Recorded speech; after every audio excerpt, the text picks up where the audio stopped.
తెలంగాణ రాష్ట్రంలో సంచలనంగా మారిన చాకలి ఐలమ్మ ముని మనవరాలు అంజలి హత్య కేసులో సంచలన విషయాలు బయటపడుతున్నాయి. 16 ఏళ్ల ప్రేయసి చెప్పిందని హత్య చేసిన కేసులో నిందితుడిని అరెస్ట్ చేసి రిమాండ్కు తరలించారు జీడిమెట్ల పోలీసులు. కాగా ఈ హత్య విషయంలో ఒళ్లు గగుర్లు పొడిచే విషయాలు బయటకు వస్తున్నాయి.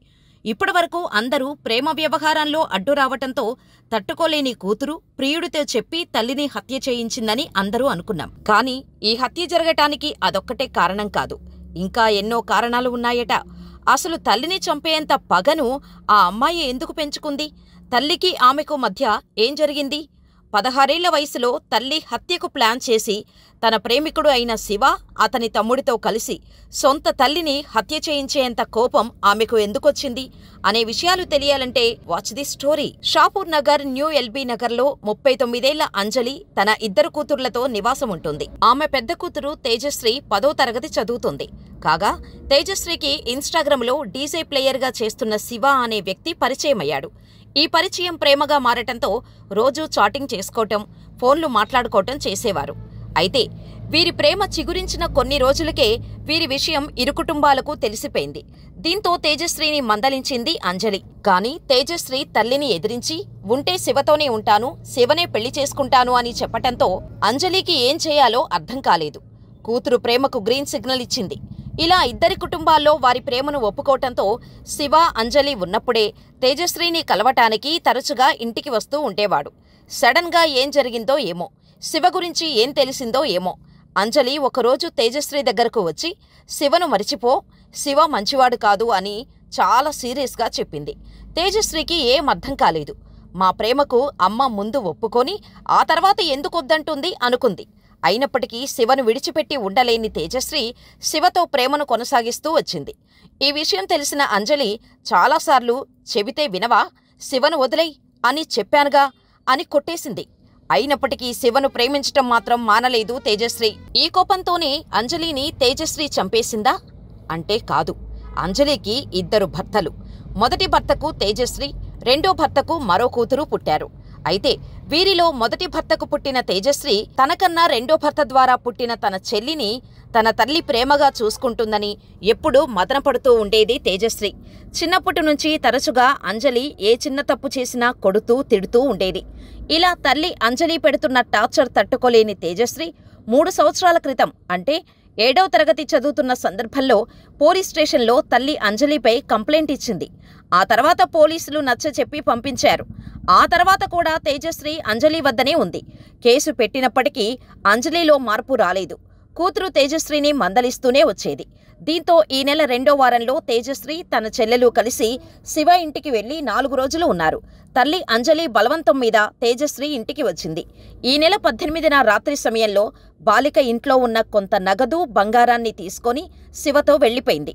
దీంతో 19న అంజలి జీడిమెట్ల పోలీసులకు ఫిర్యాదు చేసింది. పోలీసులు 20న బాలికను తీసుకొని వచ్చి తల్లి అంజలికి అప్పగించారు. తల్లి ఫిర్యాదు మేరకు కేసు నమోదు చేసుకున్న పోలీసులు మంగళవారం తేజశ్రీకి వైద్య పరీక్షలు, శివను కోర్టులో హాజరుపరచాలి. దీంతో తల్లిపై కోపంతో రగిలిపోయిన తేజశ్రీ 8 నెలలుగా నేను శివను ప్రేమిస్తున్నాను, ముందుగా ఒప్పుకొని తర్వాత సడన్ గా మా అమ్మ నా ప్రేమలో విలన్గా మారింది, ఎందుకు ఇలా చేస్తుంది అనుకున్న తేజశ్రీ తల్లి అంజలిపై కక్ష పెంచుకుంది. అప్పటికే డీజే ప్లేయర్ శివ ప్రేమలో పూర్తిగా మునిగిపోయిన తేజశ్రీ తన తల్లి బతికి ఉంటే తమ ప్రేమకు అడ్డు వస్తుందని భావించింది. తమ ప్రేమకు అడ్డుగా ఉన్న తల్లిని చంపేయాలని డిసైడ్ అయింది. ఈ విషయాన్ని నల్గొండలో ఉన్న ప్రియుడు శివకు చెప్పింది. తల్లిని చంపేయాలంటూ ఒత్తిడి తీసుకొచ్చింది. ముందు శివ ఒప్పుకోలేదు. తల్లిని ఎలా అయినా అడ్డు తప్పించుకోవాలి అనుకున్న తేజశ్రీ శివ ఎంత చెప్పినా వినకుండా నా మాట వినకపోతే ఆత్మహత్య చేసుకుంటానంటూ బెదిరించింది. దీంతో శివ నల్గొండ నుంచి రెక్కలు కట్టుకొని ఎన్ఎల్బీ నగర్లోని ప్రియురాలి ఇంటికి వచ్చాడు. ఇలా ఇద్దరూ కలిసి హత్యకు స్కెచ్ వేశారు. ఈ హత్యకు శివ 18 ఏళ్ల తన తమ్ముడు పగిల్లా యశ్వంత్ సహాయం తీసుకున్నాడు. ఈ ముగ్గురూ కలిసి అంజలిని అత్యంత దారుణంగా హత్య చేసేందుకు ప్లాన్ చేశారు. ఈ క్రమంలో సోమవారం సాయంత్రం చున్నీతో ఉరివేసి తలపై బాది అంజలిని హత్య చేశారు. అయితే కింద పడిపోయిన తర్వాత ఆమె చనిపోయిందని నిర్ధారించుకున్నారు. ఇంతలో చిన్న కూతురు వచ్చి చూసేసరికి అంజలి గిలగిలా కొట్టుకుంటూ ఉంది. దీంతో తన తల్లి కుర్చీలో నుంచి పడిపోయిందని భావించి అక్కకు చెప్పింది. దీంతో అక్క తేజశ్రీ, నేను చూసుకుంటా, నువ్వు బయటకు వెళ్లి బంధువులను తీసుకురా అని చెల్లిని ఇంట్లో నుంచి బయటకు పంపించేసింది. తమ బంధువులను తీసుకురావాలని చెప్పటంతో చెల్లి అక్కడకు బయలుదేరింది. తన తల్లి బ్రతికితే తాము చేసిన ఈ హత్యా ప్రయత్నం బయటపడుతుందని భావించిన తేజశ్రీ తన ప్రియుడు, అతడి తమ్ముడితో కలిసి మరోసారి గొంతు నులిమి హత్య చేశారు. యశ్వంత్ ఆమె గొంతు కోసి చంపేశాడు. ఈ దారుణమైన ఘటనపై కేసు నమోదు చేసిన పోలీసులు ముగ్గురిని అదుపులోకి తీసుకున్నారు. ఈ క్రమంలో చంపిన చున్నీని నిందితుడు నడుముకి కట్టుకొని ఉండటం పోలీసులు నిర్ధారించారు. ఈ ఘటనలో పోలీసులు 19 ఏళ్ల శివను అరెస్ట్ చేశారు. ఈ ఘటనలో మైనస్ అయిన ఇద్దరిని హోంకు తరలించారు. అయితే ఈ దారుణానికి ప్రత్యక్ష సాక్షి అయిన నిందితురాలు తేజశ్రీ చెల్లి ప్రియా చేసిన వాంగ్మూలం మరింత భయానక విషయాలను వెలుగులోకి తెచ్చింది. చిన్న కూతురు ప్రియా మాట్లాడుతూ, ట్యూషన్ నుంచి వస్తున్న నన్ను మా అక్క గల్లీలోనే ఆపింది. అమ్మ ఒక ఆంటీని తీసుకుని రమ్మంది. పద వెళ్దామని తీసుకువెళ్ళిందని తెలిపింది.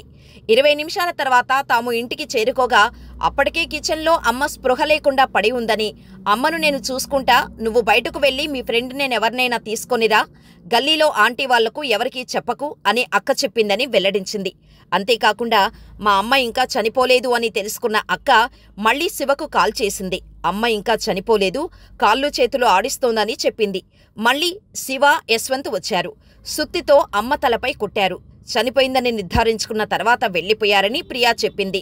నేను అప్పుడే వచ్చాను. చూసేసరికి అమ్మ రక్తపు మడుగులో పడి ఉంది. వెళ్లి చేతులు రుద్దాను, లేపే ప్రయత్నం చేశాను. కానీ అక్క మాత్రం దగ్గరికి కూడా రాలేదు. అమ్మ చనిపోయింది, లేపి వేస్ట్ అని చెప్పిందని ప్రియా వివరించింది. అయితే అంజలిని హత్య చేసిన నిందితుడు అయిన శివ తల్లి ఎవరూ ఊహించని విధంగా నిందితులైన కొడుకును వెనకేసుకొచ్చింది. ఈ వ్యవహారంలో అంజలిని చంపడమే కరెక్ట్ అంటూ శివ తల్లి సంతోషి సంచలన వ్యాఖ్యలు చేసింది. అలాగే అసలు విషయమంతా అమ్మాయి దగ్గరే ఉందని, ఆ అమ్మాయితో మాట్లాడితే అన్ని నిజాలు బయటకు వస్తాయని చెప్పుకొచ్చింది. ఈ రోజు కాకపోతే రేపు వెళ్లి నా కొడుకును తీసుకొచ్చుకుంటాను, ఎటువంటి పశ్చాత్తాపం లేకుండా నిందితుడు శివ తల్లి సంతోషి చెప్పడం అందరినీ ఆశ్చర్యానికి గురిచేస్తుంది. ప్రస్తుత సమాజంలో మానవ సంబంధాలు మంటగలిసిపోతున్నాయి.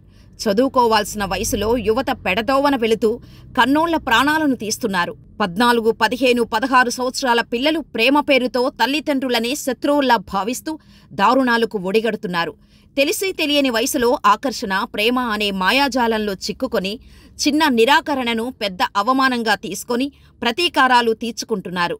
నా ప్రేమను అడ్డుకుంటున్నావా అనే భావోద్వేగంతో కన్నవారినే కాటికి పంపుతున్నారు. ఈ మధ్యకాలంలో ఇటువంటి ఘటనలే ఎక్కువగా జరుగుతున్నాయి.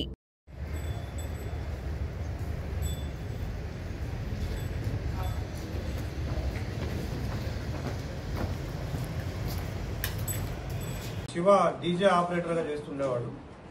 ఇతను కట్టంగూరులో ఉంటాడు. ఇతనికి 19 ఇయర్స్, ఇంటర్మీడియట్ సెకండ్ ఇయర్ చదువుతున్నాను చెప్తున్నాడు. ఎక్కువగా డీజే ఆపరేటర్ చేసి ఇతనికి ఆదాయం సంపాదిస్తూ ఉండేవాడు. ఈ డిసీజ్డ్ ఎవరైతే ఉందో ఈవిడ తెలంగాణ సాంస్కృతిక కళాకారుల బృందంలో సభ్యురాలు. గత 20 సంవత్సరాలుగా హైదరాబాద్లో ఉంటుంది. వీళ్ళ నేటివ్ వచ్చేసి ఇనుగుర్తి గ్రామం, కే సముద్రం మండలం, మహబూబాద్ జిల్లా.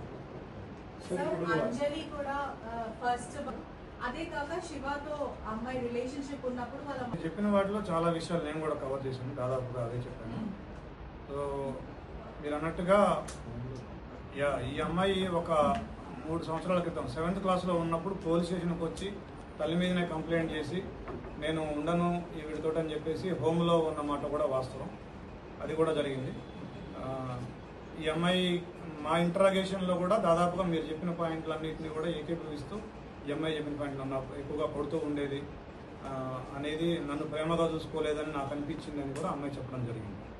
జిల్లా హై స్కూల్లో కూడా సార్ ఇప్పుడు ఈ అమ్మాయి CCL, child in conflict with law.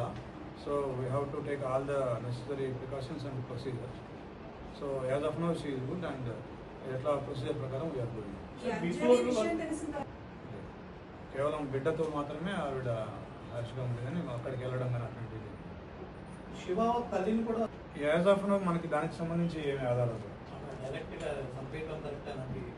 As of now ఆవిడ ఇన్వాల్వ్మెంట్కి సంబంధించి మనకైతే ఏమి ఆధారాలు సార్. ఇప్పుడు ఒకసారి బిఫోర్ ఒకసారి ఆ రోజు మనం యాజ్ పర్ ప్రొసీజర్ మనకి కిడ్నాప్ కంప్లైంట్ వచ్చింది.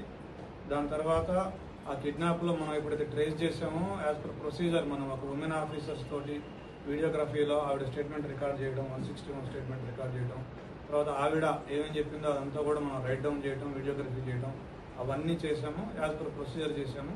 ఆ రోజు వాళ్ళ మదర్ కూడా ఆ అమ్మాయి కూడా ఎక్కడ ఎలాంటి వేరే ఇష్యూస్ కూడా మనకి ఏం చెప్పలేదు. ఆ మదర్ కూడా హ్యాండ్ ఓవర్ చేయడం జరిగింది. అంజలి ఫస్ట్ ఫస్ట్ ఎలా అది మా అంచనాలు అయితే మాకున్న సమాచారం ఏంటంటే ఈ అబ్బాయి ఫైనాన్షియల్ బ్యాక్గ్రౌండ్ కానీ లేదా ప్రొఫెషన్ కానీ ఈ అబ్బాయి బిహేవియర్ కానీ ఆవిడకి నచ్చలేదేమో అనేది ఒక థ్యాంక్ యూ.